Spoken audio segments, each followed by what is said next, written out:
नेत्र चिकित्सा के क्षेत्र में उत्तर प्रदेश का हब बनने की राह में अग्रसर कानपुर में देश भर से आए 150 डॉक्टर्स ने आधुनिक तकनीक का आदान प्रदान किया।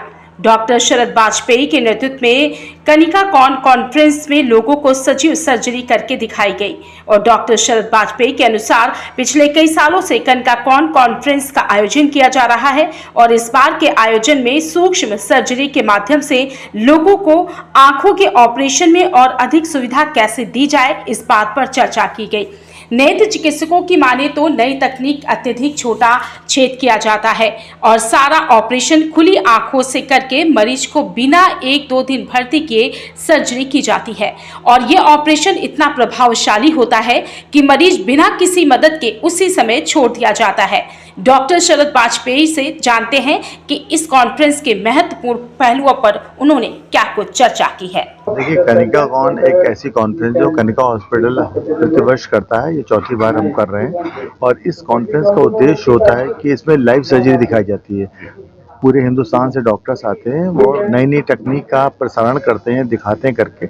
उससे शहर के और आसपास के क्षेत्रों के जिलों के डॉक्टर्स आते हैं और उसको वो लर्न करते हैं कि किस तरीके से ये जटिल बीमारी का जटिल तरीके से कैसे इसका ऑपरेशन किया जाए।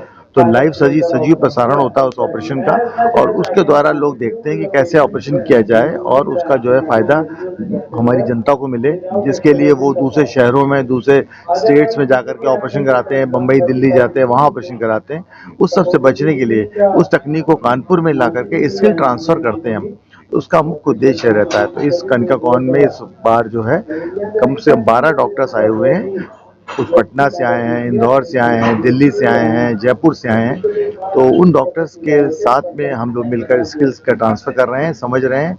कनिका हॉस्पिटल में का ऑपरेशंस होती हैं और सजीव प्रसारण जो है रिजेंटा होटल में होता है, जहाँ पर कि 150 करीब लगभग जो है डॉक्टर्स प्रतिनिधि बैठ करके सर्जरी की तकनीक को देख रहे हैं, आपस में चर्चा कर रहे हैं, विचार विमर्श कर रहे हैं और जिससे हमारी जनता को, कानपुर की और आसपास के क्षेत्रों की जनता को लाभ मिल सके। सर ये बताइए कि हर साल ईद कराया जाता है, इस बार ऐसा क्या थीम आपको समझ में आ रहा है? कुछ नई इस बार? हाँ, इस बार जो डॉक्टर्स नई तकनीक लेकर आए कि जितना आज के टाइम में जो प्रयास हो रहा है, कितने कम से कम छोटे चीरे द्वारा ऑपरेशन किया जाए, तो उसी का प्रयास हो रहा है। तो आज का नई तकनीक का हम लोगों ने देखा है, जिसमें कि मरीज को कोई भी ऐसा इंजेक्शन नहीं लगता, पट्टी नहीं बनती, खुली आंखों से आता है और खुली आंखों से ऑपरेशन करा के चला जाता है। ये तकनीक इतनी विकसित हो चुकी है कि मरीज स्वयं भी अकेले आकर के ऑपरेशन करा करके बिना पट्टी के जा सकता है, उसको गाड़ी चला के जा सकता है। तो तकनीक यहाँ तक पहुँच चुकी है। इसके अलावा ड्राइनेस के बारे में, आंखों का सूखापन की जो समस्या हो रही है डिजिटलाइजेशन की वजह से, उस पर भी विचार किया जा रहा है।